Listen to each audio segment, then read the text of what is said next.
of the reasons it's hard to kind of like, to really keep it going because of all the work and, everyone else's work and everything too. That's why I don't have YouTube videos. It's too much work. It's a lot. I mean, I honestly major props to you on being able to keep them going. It's hard.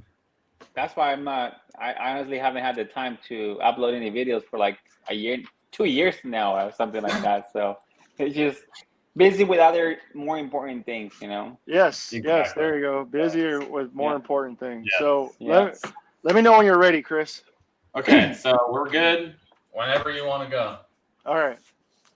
Ready? We'll count down 3. 3. All right, 3, 2, 1.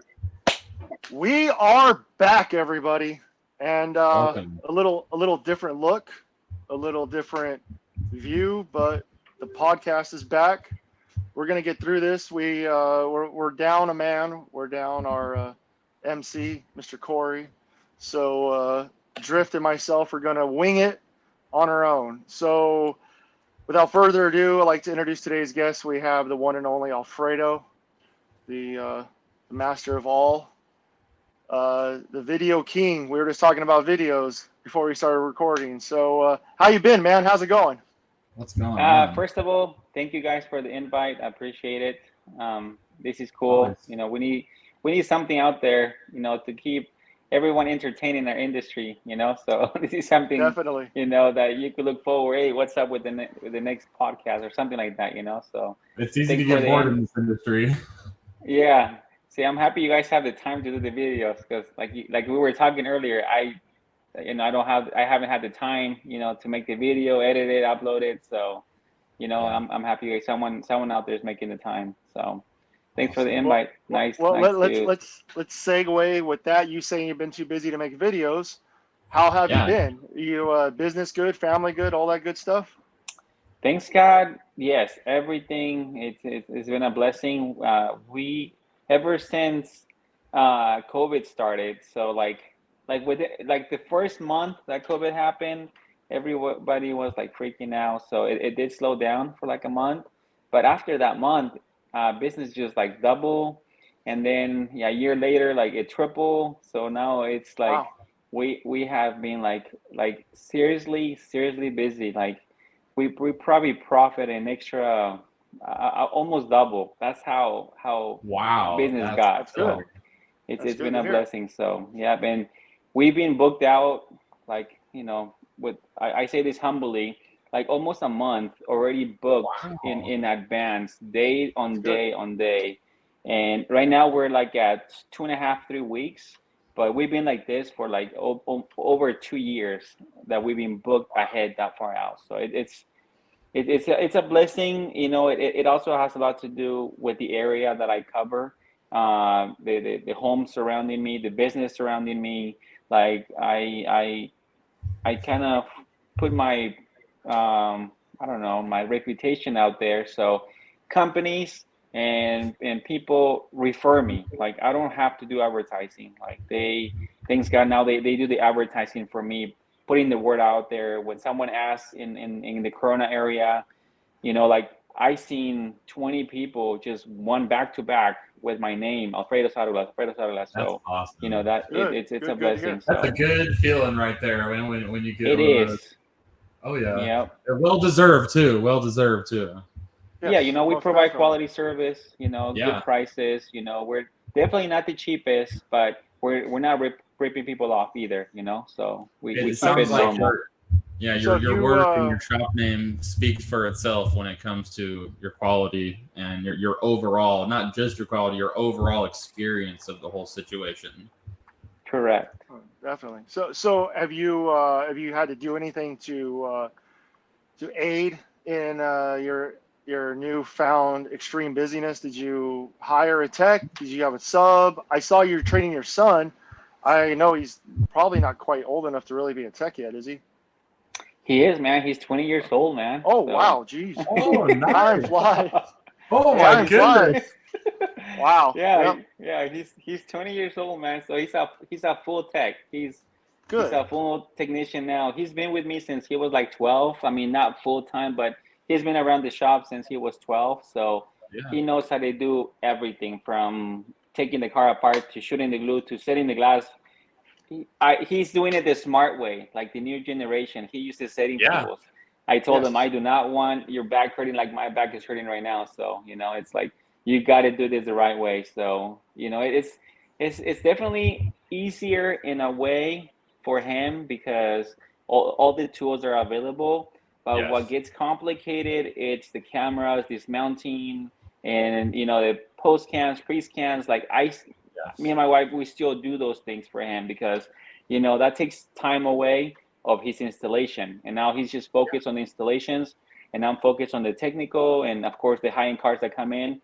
But he's a full technician, so we're very blessed that he's working with us. And so it's three of us working at the shop. So no, I don't have a contractor anymore. He's stopped working for me.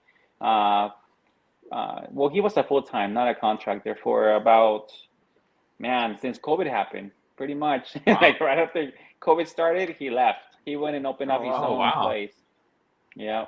So now it's you and your son and your wife, right? Because your wife works in the shop also, That's right? awesome, man. Yeah. Yep. Family business through and through. That's proud. I know you're a proud dad right there. I am, and he's been in college for 2.5 years now, and he did summer school before he started college. He did summer school after his first year.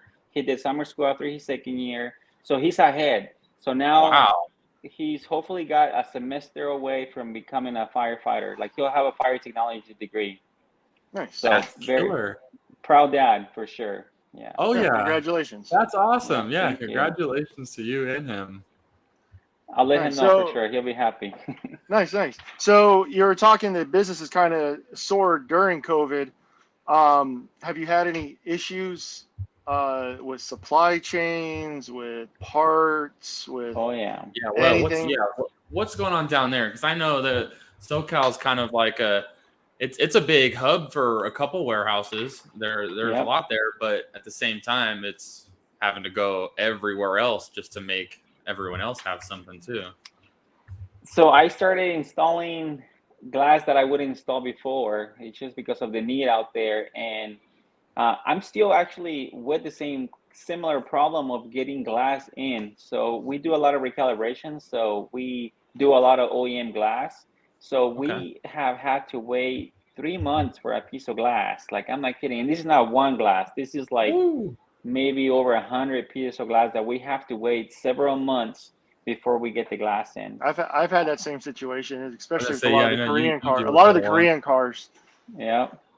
And the dealer's like, okay, well, we got tired of rescheduling the jobs. So now we tell the customers, we'll schedule it once I have the glass on my hands. Like once I literally have the glass on my hands, then we'll set up your appointment. Because what it was messing me up, because I would open up the space for that job plus the recalibration. So there goes 2 to 3 hours lost, and thank God we were able to move appointments forward from the glass that we were able to get. But it's still an inconvenience, rescheduling is not a good thing. So, but is that? Go ahead. Sorry, I was gonna say, is that the dealers like telling you, oh, it's supposed to be in this day, and then it just not showing up, or is that like just like saying it's there, or what's going on with that?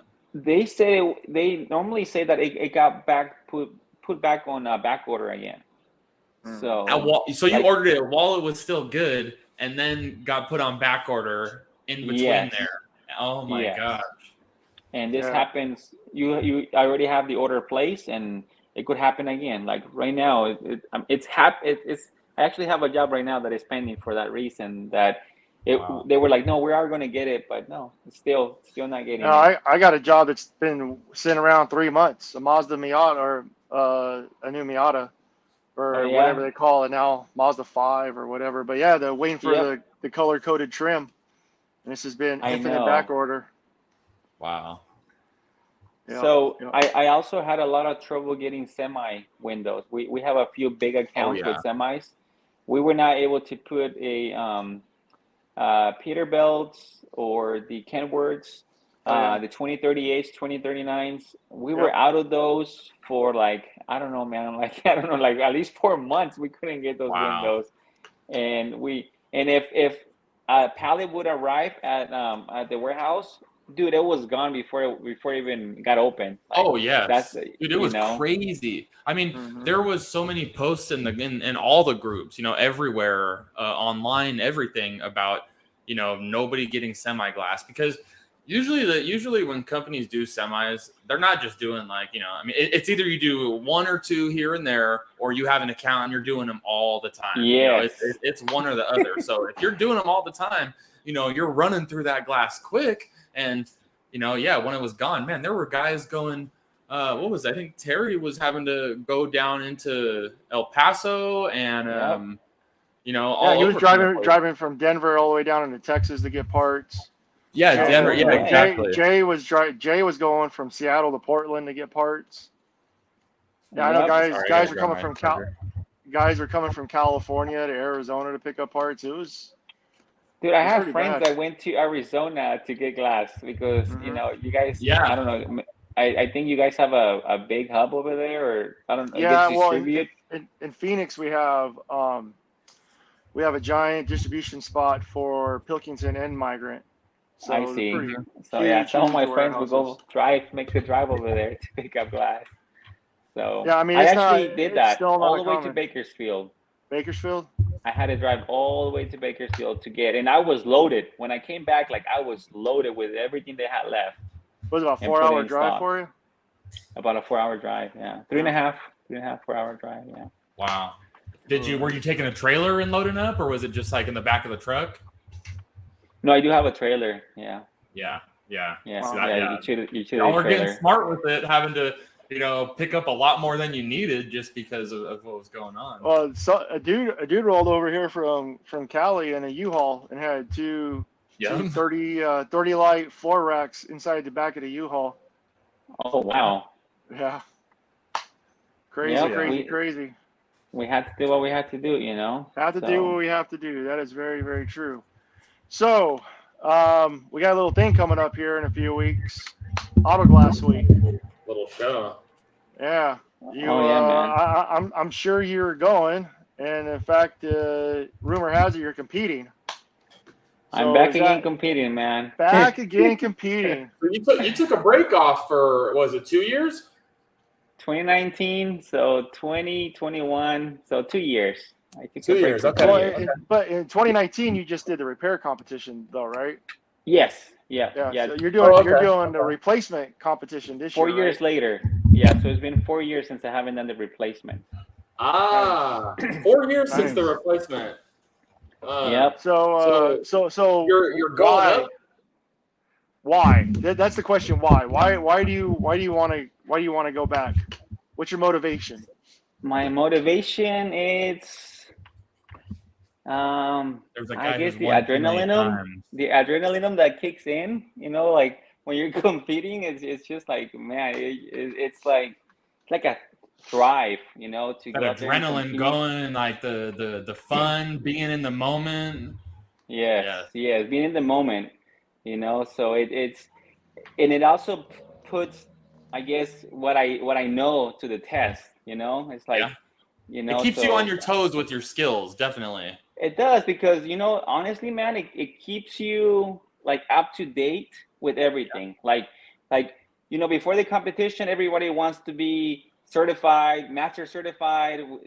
So you start doing your homework. And that's the part that I really like. And the part that everybody that I know that has competed, it's like I gained something out of the competition, like you definitely gain something, whether you win or not. You gain something of knowledge, because most of these technicians, I mean, if you want to pass that test, at least you're reading through it to pass the master certified technician, or at least just a certified technician. Even that one alone, if you pass the test, you have some knowledge now, Yes. So you're bettering yourself, you're bettering the industry, and you're doing something positive for yourself, for your company. When you're speaking to the customers, you have some knowledge behind you of the trade that you do for a living. So yes, I feel that job, you're not just showing up, and you actually know the back end of it. Why you're doing these things. And you buy tools, you buy uniforms, you buy hats, you buy all kinds of swag for your company. So it's like a plus, like you also invest money into your company in a good way, and Yes. then you use it. Like I used to do that. I used to, every year that I would compete, buy a whole set of like maybe 10 uniforms. They'll last me for a whole year. And then, it was the next year competition again. I want to be clean. I want to be as sharp as I could. So buy another set of 10, uniforms, and then use them. And having a uniform, I think it represents your company as a Oh, professionalism, 100%.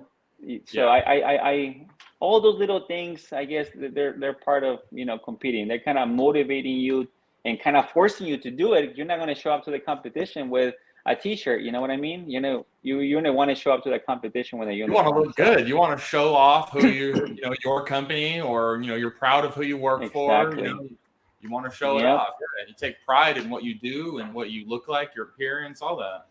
Yes. Yep. Is your wife competing this year also in any of the competitions? No.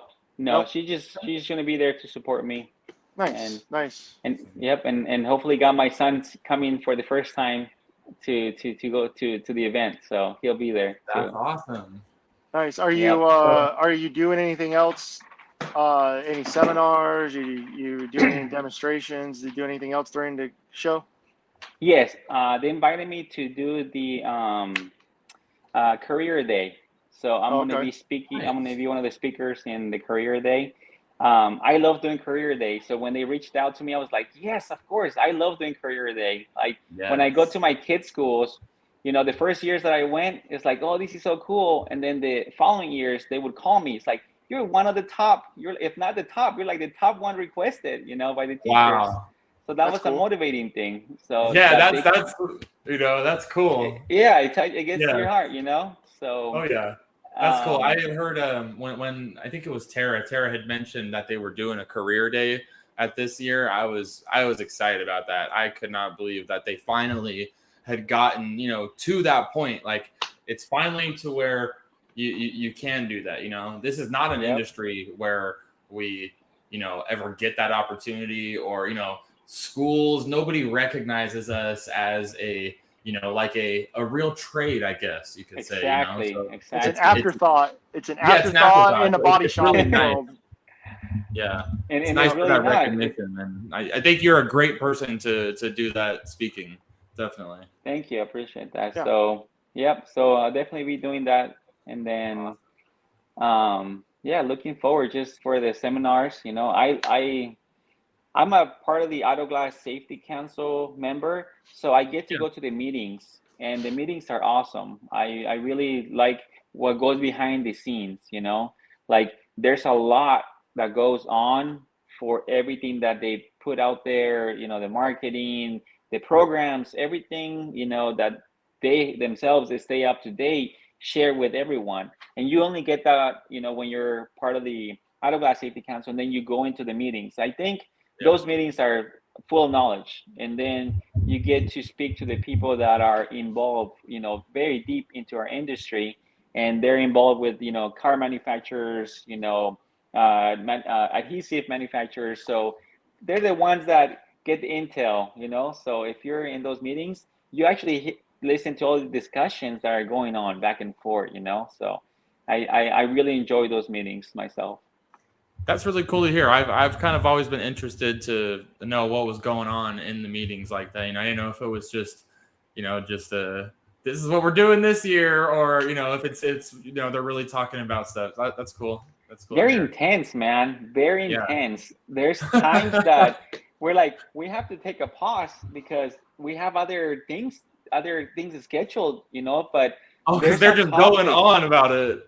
Yeah, but then you get this person with one aspect, and then this other person with a different aspect, and like they have to come together. So it's like you could really voice out your opinion, and they discuss about it. So I really like that if you really want to get involved, you got to be part of the board, so you could voice out your thoughts in our industry. So it's nice to be in those meetings for sure. That's awesome. Yeah, I don't know if they want me on any boards. I I think I might be a little too spicy. It gets spicy in there, man. Oh, I'm sure. You might I'm fit sure. right in. Oh man. Oh man. So do you? How long you guys staying in San Antonio for? You guys taking off Saturday morning right after everything's done, or gonna hang out? I mean, it's Mexican Independence Weekend. It might be kind of party Yeah, in they're having town, a San big Antonio. fiesta right in San Antonio too. Yeah. So we're leaving. We're gonna get there early on Monday, and we're leaving a little like later in the day on Saturday, just to Okay. relax. Take my son to a different little spots here and there, so he could get to see the Alamo and the walk in the river walk, and just take him out for a little bit. So yeah. Cool. That's cool, one of my cool, most cool. cherished memories of San Antonio is the 2018 event where walking through the Riverwalk and looking at the Alamo, riding all around there. The history, It's all of beautiful. that. It's awesome. Yeah. It is. It really is. Yeah, I'm excited. I've never been to San Antonio, so this is gonna be. Oh, it's nice. Yeah, it's Oh, gonna be yeah. really cool. You're bringing. Yeah. Are you coming with your wife? Both Yeah, of yeah, yeah. you? We're yeah. Well, Chris lives right there, so I'm Oh in my San goodness, Antonio that's now. true. Yeah. Yeah, I don't know if Yeah. anyone didn't know. I'm not in California anymore. I moved down. I'm actually in San Antonio now. So yeah, Wow. it's kind of this year's a big deal for me again because 2018 was that was where I kind of fell in love with San Antonio and everything, and I just got here earlier this year, and then it was announced that it's going to be here in San Antonio, and it was like, oh, that's cool. It's gonna be nice. You just have to full, drive. full circle right now. Yeah, no driving. I'm like 20 minutes away. That's Perfect. amazing. Yeah. Yeah, no, the Cynthia and I will be down there. I'm not. I had a scheduling conflict, and that's one of the reasons why I'm not competing. But I'm not showing up till Thursday morning, unfortunately. But I'll be there Thursday and Friday. So. Okay, cool. Yeah. Well, So- Alfredo, it was nice talking to you, my friend. Yes. Great catching up. I'm glad your business is really, really doing well. I'm glad your son's career is taking off. I'm glad everything's doing good for you, my friend. And I say that most sincerely with Thank you. from my heart. I'm not being fake. I'm being 100% true, man. I just want the best for you. I wish you the best of luck in the competition. Who's bending your elbow, man? Come on, tell me. What happened? Huh? It's a Mexican joke. No, I didn't hear you. He said, "Who's bending your elbow? What's going on here?" Nope. Nobody's pinching me. I'm all by myself. Nope. I'm being dead serious. No, I want to see.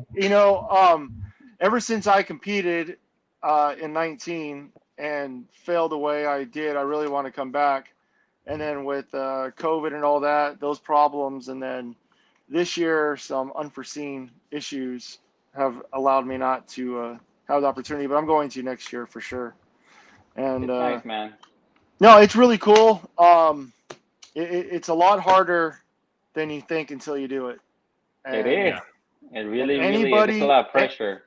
And I used to be one of those guys. I used to be one of those guys who used to downplay it until I did it, and it's a very humbling experience. I'll tell you that. It's a very humbling experience. So. Oh, for sure. Cool. For sure. We'll get to see you next year then. Yeah. That's cool. Yeah. So. For sure. Well, guys, is there anything else you want to cover? Yeah, I think that's a lot. I mean, oh, can I say something? Yeah. What's that? One last thing to say. If whoever's watching this, if you show up for the for the free program where you could enter and see the show, just pay the extra whatever, I don't know, $150, $200 to see the seminars, because when you see the seminars, like they'll be speaking, and then they'll have microphones open where you could just walk out to the microphone and ask questions. And there's like no stupid question or dumb question that you could ask. Like if you seriously have a question, you could just walk up to the mic. They open to the public for questions. And I really like that, because I actually had asked questions in the past. And it's nice that, they're interactive, like, whatever they're speaking. It's not like, and some seminars where they just speak, and Yeah. if you have No questions, you just just ask talk no through. questions. So I think So that's they great. have it set up like a town hall meeting, sort of like where you can just go up and Yeah. say what's going on. Wow. Kind Wow. kind of something like that, but not really like that. It's more like after the speaker. Actually, sometimes there's like several sitting, and they all different speak at the same time. Mhm. Yeah. And then once it's done, then they open up for questions. And Wow. there's That's just cool. so much questions about ADAS. I guess that's one of the Oh, big yeah. hot I'm sure. topics. So I'm that's sure. where people have a lot of questions about ADAS, and I'm happy they answered as as much time as possible that we have left on whatever of the seminar. Yeah. Wow. I've been telling people that for the last few years now, that if you're gonna go to Autoglass Week, spend the time and the money. I mean, you're already going for the trip. Exactly. Do the seminar. There's a ton of information in it. There's a ton of stuff you can do. If you're not AGSC, go get certified. You're not Dow or DuPont. I mean, Sika, SRP, whoever, go get certified. They do some of it there. I mean, Yes. all of it. It's all around the seminars. It's and more than everything. free bones. Yes. Yep. More than free bones. Yes. Yep. I mean, you could pay for your entry with one job that you do. It's not like it's $1,000. It's like That's right. for one job will pay for itself for you to be there for a couple of days and just leave this the Hourglass Week with a lot of knowledge. Mm-hmm. And it opens your eyes to a lot of things that are new. There's always new things. That's why I keep going, because you just keep on learning. It just gets better. And you have more tools for your business. Like, why not go to a place where they packed everything in 3 days and you use it for the next whole year. So highly recommend that. Yeah, Definitely. Tons of information, tons of knowledge. Make it if you can. Come watch Alfredo compete. See him dust off the belt, bring it out of the rafters. Bring it back. Yeah. Hey, it's gonna be a good competition this year. Coming back with the replacement. Mackenzie's still trying to hold his title. I mean, there's a lot of repeat. A bunch of good competition this year. Jason Martin, we had kind of like planned. He was supposed to compete as well. Jason Martin, we talked about it, and then Lee Swindell, he was going to compete too. And then Jason Martin has an excuse, and his daughter is getting married. Right, so, I heard that. I heard that. Hey, Lee is Jason Martin's daughter. Lee is competing. I got confirmation today. Lee is competing. But is he competing on the calibration or the replacement? No, the replacement. The replacement. So there you go. The big dog's got to come out and show him. And Jorge, I know Jorge, but Jorge's on your team. He's a DuPont guy. Yep. So, yep. Sika, from my knowledge, has like 6 or 7 guys competing. There's a lot of guys competing. There's I heard there's like 25 guys competing. Wow. Yeah, it's gonna be a lot of people competing this year. Oh yeah, it is gonna be intense. Wow. Yeah. That's for sure. Yep. It's gonna be intense. That's the word. It's gonna be intense. Intense. You got to keep it cool. And I'm gonna see it, and I am going to watch it with a whole different perspective now because, Now you know me a little bit more. You know me a little bit more, And, well, I know you have experience. I know a whole lot. I mean, this is a lot has changed in the last 3 years. A lot has changed, and for the good. So. Oh, that's good. Good. I'm happy to hear that. Yeah, no, I mean, just with the social media groups, with the climate of everything, I think 2019 really. Oh, we got guard dogs in the house. I think 2019 was the. I think a lot. It was a new beginning. It was a dawn of a new era, I think. So, and I'm glad it went the way it did. It was pretty weird leading up to that Autoglass Week, but But the weirdness There is were gone. definitely some tense moments, maybe some awkward conversations. Awkward conversations. I think there was a lot of misinformation. I think there was a lot of misunderstanding from a lot of people. A lot of people. So that being said, we're gonna let bygones be bygones and it's all love put now. the positive foot forward, and it's gonna be a great auto glass week. So Yep. Looking forward to it. So thanks for giving us some of your time, Alfredo. Thanks for the invite. Appreciate it. Yep. God bless and positive blessings to you, my friend. Thank you. God bless you guys too. You guys have a blessed night. All right. See you guys soon. Yep. We'll see you soon. All right. See you Thank soon. you. All right. Hey, bye. Bye.